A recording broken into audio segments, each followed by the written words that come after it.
TikTok'tan da izliyorum yani ben onu bazen. Hani tamam köşeyi de...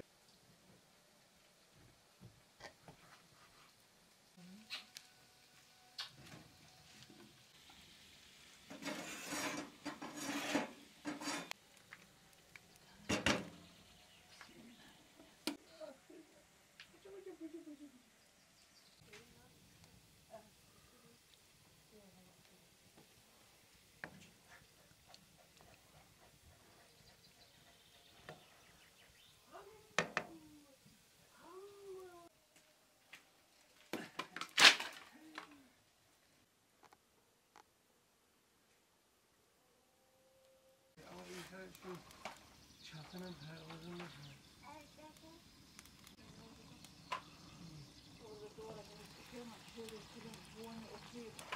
aşağıdaki şeyde var.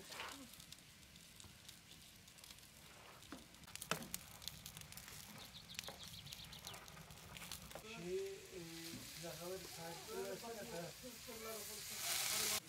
İstanbul'dan aldım. Nerede? Burada mı şey var? Şimdi bazıları işte tekerleğin buraya kilitlerinde falan.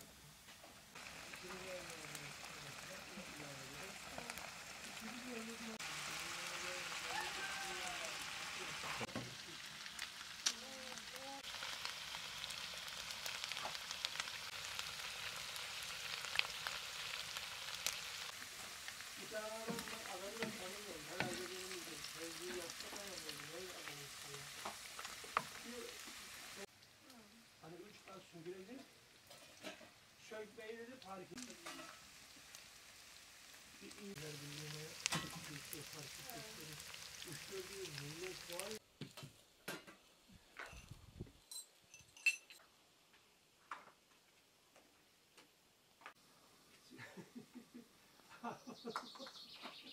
Onu alıyordum alışık böyle yemesi güzel oluyor böyle küçük kutuda ya böyle.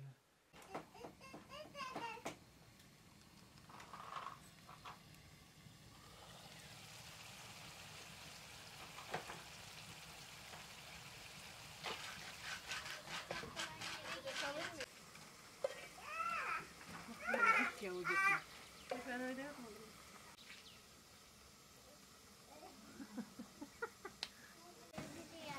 İçinde adam var.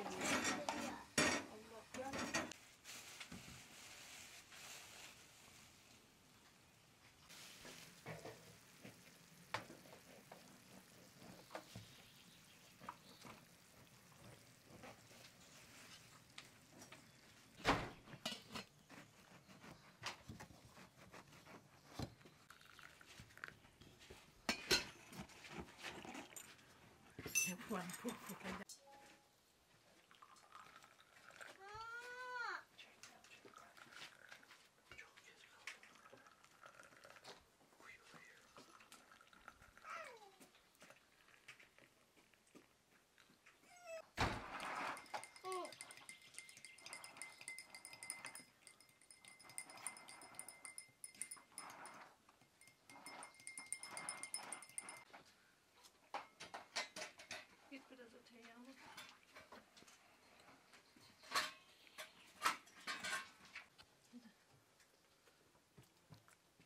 O alttaki plastik yağı açmadım da. İdare ediyorum.